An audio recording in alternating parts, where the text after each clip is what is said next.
सभी का बहुत बहुत स्वागत है इस चर्चा में। और आज का जो हमारा विषय है वो वाकई में बहुत गहरा है। बिल्कुल। जरा सोचिए कि किसी को कोई ऐसी विरासत सौंपी जाए जो 10-20 साल नहीं बल्कि पूरे 500 साल पुरानी हो, और सबसे बड़ी बात, इस विरासत का मुनाफा किसी जमीन के कागजों में नहीं बल्कि लाखों लोगों की मानसिक शांति में मापा जाता हो। ये तो एक बहुत ही अकल्पनीय स्तर का मानसिक और आध्यात्मिक दबाव है ना? और यही बात आज के हमारे मुख्य विषय को बहुत ही असाधारण बनाती है। आज के हमारे स्रोत एक बहुत ही विशेष आध्यात्मिक और सामाजिक यात्रा पर आधारित है, गुरु कृष्ण प्रेमानंद प्रभु की यात्रा। जो लोग इस नाम से शायद अपरिचित हों, उनके संदर्भ के लिए बता दूं कि वे असम के बरपेटा जिले के नसत्र में स्थित 500 वर्ष पुराने कृष्ण गुरु सेवाश्रम के वर्तमान गुरु हैं। और हमारी इस चर्चा का जो लक्ष्य है ना, वो महज किसी एक धार्मिक कथा को दोहराना नहीं है, बल्कि ये समझना है कि कैसे एक प्राचीन आध्यात्मिक परंपरा को आज के आधुनिक युग की शिक्षा और समाज सेवा के साथ जोड़ा जा रहा है। और साथ ही शरण या समर्पण का वास्तविक अर्थ क्या है, इस पर भी हम गहराई से बात करेंगे। बिल्कुल। मेरी उत्सुकता इस बात को लेकर सबसे ज्यादा है कि यह एक ऐसे नेतृत्व की कहानी है जिसने जमीनी स्तर पर लाखों लोगों के जीवन को छुआ है। तो इस चर्चा को आगे बढ़ाते हैं। जी बिल्कुल, पर वर्तमान गुरु की उपलब्धियों को पूरी तरह समझने से पहले ना, हमें उस नींव को समझना होगा जिस पर ये सब खड़ा है। वो ऐतिहासिक पृष्ठभूमि समझना बहुत जरूरी है।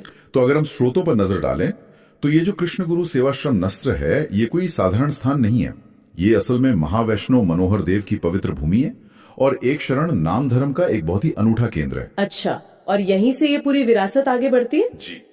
परम गुरु कृष्ण गुरु ईश्वर जिन्होंने इस आश्रम की स्थापना की थी, उनके तिरोभाव के बाद ये महान जिम्मेदारी उनके पुत्र गुरु कृष्ण प्रेमानंद प्रभु को सौंपी गई। एक मिनट, मैं यहाँ थोड़ा रोकना चाहूंगी। आगे बढ़ने से पहले ना, इस तिरोभाव शब्द का अर्थ थोड़ा स्पष्ट कर लेते हैं। ये जरूरी है। देखिए, आध्यात्मिक संदर्भ में महापुरुषों के लिए मृत्यु या निधन शब्द का प्रयोग नहीं किया जाता। हाँ, क्योंकि माना जाता है कि वो सिर्फ भौतिक शरीर से मुक्त हुए हैं। बिल्कुल, उनकी चेतना वही रहती है। इसे ही तिरोभाव कहते हैं। तो जब ये जिम्मेदारी गुरु कृष्ण प्रेमानंद प्रभु पर आई तो ये कोई साधारण बात नहीं थी। ठीक है, आइए इसे थोड़ा और विस्तार से समझते हैं। मतलब ये तो किसी 500 साल पुराने एक विशाल संगठन का उत्तराधिकारी होने जैसा है। बिल्कुल, एक बहुत बड़ा दायित्व। हाँ, और यहाँ मुनाफा पैसे में नहीं है बल्कि लाखों भक्तों की आध्यात्मिक शांति में है।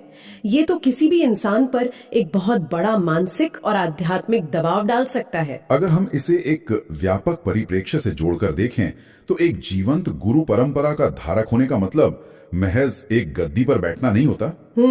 तो फिर इसका असली अर्थ क्या है? इसका अर्थ है उस दिव्य साधना को अपने भीतर हर पल जीवित रखना और कृष्ण गुरु प्रभु के रूप में देश विदेश में उस आध्यात्मिक प्रकाश को फैलाना, जो कि वो आज कर भी रहे हैं। स्त्रोतों में एक मान्यता का जिक्र भी है कि कलयुग के इस अंधकारमय समय में नारायण ने कृष्ण गुरु के रूप में अवतार लिया था ताकि मानवता को वापस आध्यात्मिक मार्ग पर लाया जा सके। जी, और प्रेमानंद प्रभु उसी दार्शनिक आधार पर अपने पिता की साधना को आगे बढ़ा रहे हैं। विरासत की ये बात तो बहुत स्पष्ट हो गई, लेकिन अब ना एक सवाल आता है जो मुझे व्यक्तिगत रूप से बहुत दिलचस्प लगता है। हाँ, बताइए। एक पुरानी विरासत को संभालना एक बात है, लेकिन प्रभु ने इसे आज के समाज के लिए इतना व्यवहारिक कैसे बनाया? मतलब आधुनिक दुनिया के साथ तालमेल कैसे बिठाया? यही वो बिंदु है जहां अध्यात्म और विज्ञान का एक बहुत ही अनूठा संगम देखने को मिलता है। प्रेमानंद प्रभु ने आध्यात्मिक शिक्षा के साथ साथ समाज सेवा पर बहुत जोर दिया है। अच्छा, समाज सेवा का मतलब यहाँ क्या केवल दान पुण्य से है? नहीं, बिल्कुल नहीं। समाज सेवा का सबसे बड़ा माध्यम उन्होंने शिक्षा को चुना है। प्राथमिक विद्यालय से लेकर सीधे विश्वविद्यालय स्तर तक शिक्षा का एक बहुत बड़ा ढांचा तैयार किया गया है। ये तो बहुत बड़ा काम है। जी, और इसी का नतीजा है नसत्र सेवाश्रम परिसर में स्थित कृष्ण गुरु आध्यात्मिक विश्वविद्यालय। ओह, ये असम का छठा निजी विश्वविद्यालय भी है ना? बिल्कुल, और जिसके आचार्य स्वयं गुरु कृष्ण प्रेमानंद प्रभु हैं। यहाँ पर विज्ञान और अध्यात्म दोनों का संगम होता है। तो आखिर इस सबका असल जिंदगी में क्या मतलब है? मैं यहाँ थोड़ा सवाल उठाना चाहूंगी। जी, पूछिए। आमतौर पर हम लोग ना विज्ञान और अध्यात्म को दो बिल्कुल अलग अलग रास्तों के रूप में देखते हैं। विज्ञान तथ्यों पर चलता है और अध्यात्म विश्वास पर। तो एक गुरु के लिए एक आधुनिक विश्वविद्यालय बनाना और विज्ञान को अध्यात्म के साथ मिलाना, ये काफी आधुनिक और क्रांतिकारी कदम नहीं लगता? ये देखने में विरोधाभासी लग सकता है, पर असल में ऐसा है नहीं। कृष्ण गुरु नाम की शिक्षा केवल आंखें बंद करके ध्यान लगाने तक सीमित नहीं है। तो फिर इसका मुख्य उद्देश्य क्या है? इसका एक बड़ा हिस्सा समाज का उत्थान है। शिक्षा वो माध्यम है जहां आधुनिक विज्ञान बाहरी दुनिया को समझने के लिए है और आत्मिक ज्ञान इंसान के भीतर की दुनिया को संभालने के लिए। हाँ, यानी दोनों मिलकर एक संतुलित इंसान का निर्माण करते हैं। बिल्कुल। और इस काम का प्रभाव इतना गहरा है कि राष्ट्रीय स्तर पर भी इसे सराहा गया है।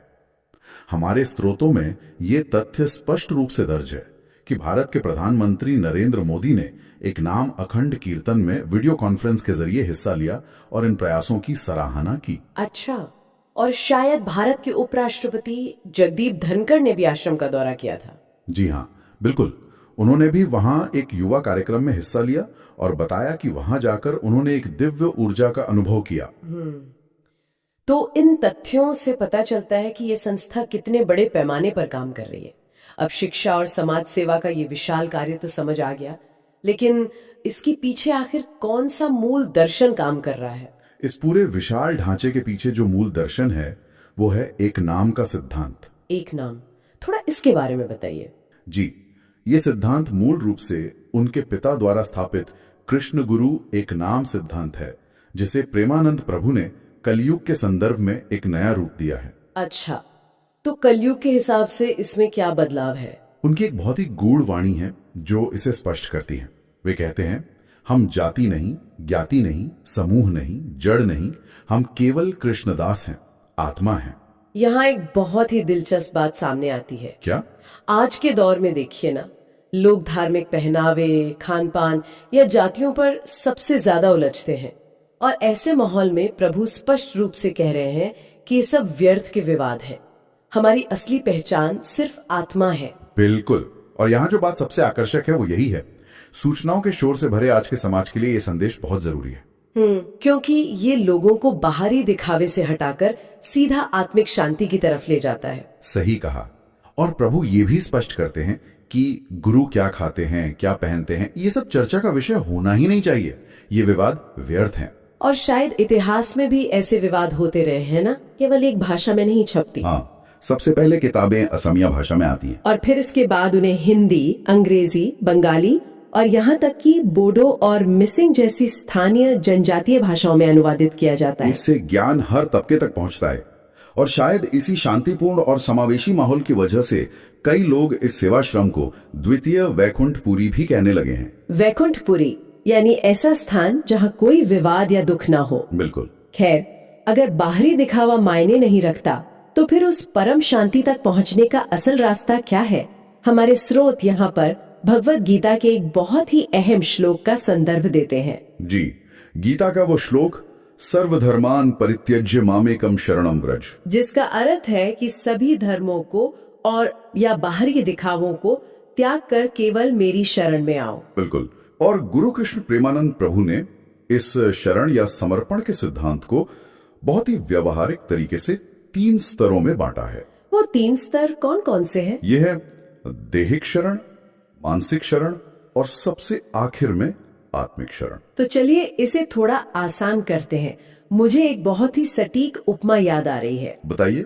ये किसी वीडियो गेम में लेवल पार करने जैसा है। ये एक दिलचस्प तरीका है इसे समझने का। देखिए, जैसे वीडियो गेम का पहला लेवल होता है ना, जहां आप सिर्फ खेल में एंट्री लेते हैं, तो वो हो गया देहिक शरण, मतलब शारीरिक रूप से उपस्थित होना, जैसे कि नाम घर जाना या गुरु की सेवा करना। बिल्कुल, लेकिन सिर्फ हाजिरी लगाने से तो बात नहीं बनेगी। वही तो, इसीलिए दूसरा लेवल आता है मानसिक शरण, जहां आपका मन भी उसी काम में लगा होना चाहिए। हाँ, मतलब आप शारीरिक रूप से वहां हैं, लेकिन आपका दिमाग भी गुरु के वचनों को सुन रहा है और उनका पालन कर रहा है।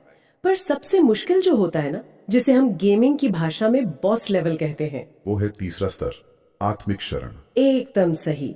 इस बॉस लेवल को पार करना सबसे चुनौतीपूर्ण है, क्योंकि इसमें आपको अपने अहंकार और अपनी सभी सांसारिक इच्छाओं को गुरु के चरणों में पूरी तरह से समर्पित करना होता है।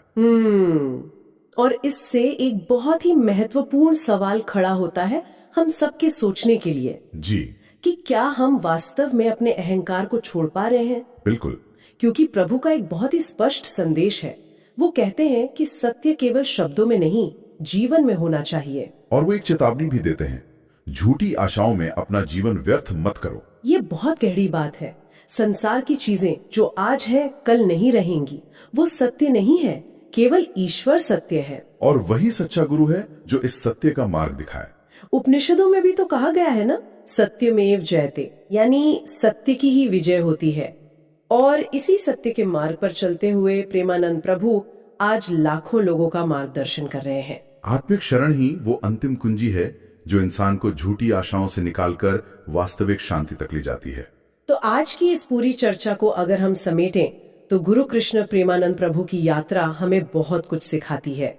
ये दिखाती है कि कैसे एक 500 साल पुरानी परंपरा आज के आधुनिक दुनिया में भी पूरी तरह प्रासंगिक है। चाहे वो किताबों का मिसिंग जैसी भाषाओं में अनुवाद हो या फिर विश्वविद्यालय के जरिए विज्ञान और अध्यात्म का अनूठा मिलन हो। बिल्कुल। और अंततः ये पूरी यात्रा इंसान को उसके मूल स्वरूप यानी उसकी आत्मा से मिलाने का एक गहरा प्रयास है, जो हर तरह के सामाजिक या धार्मिक विवादों से परे है। सही कहा आपने। तो आज की इस चर्चा को समाप्त करने से पहले श्रोताओं के लिए एक अंतिम विचार छोड़कर जाते हैं। जी। गुरु कृष्ण प्रेमानंद प्रभु कहते हैं कि अहंकार का समर्पण ही अंतिम चरण है। आज की इस भागदौड़ भरी जिंदगी में ना, जहाँ हर कोई खुद को साबित करने की होड़ में लगा हुआ है, हम सबको ये सोचना चाहिए कि हमारा वो कौन सा एक अहंकार या कौन सी एक झूठी आशा है जिसे अगर हम आज छोड़ दें तो हमें अपनी खुद की वैकुंठपुरी यानी सच्ची मानसिक शांति मिल सकती है। इस पर जरूर विचार करना चाहिए, ये बहुत जरूरी है। बिल्कुल। तो इसी विचार के साथ आज की इस गहन चर्चा में हमारे साथ जुड़ने के लिए बहुत बहुत धन्यवाद। धन्यवाद। जय कृष्ण गुरु।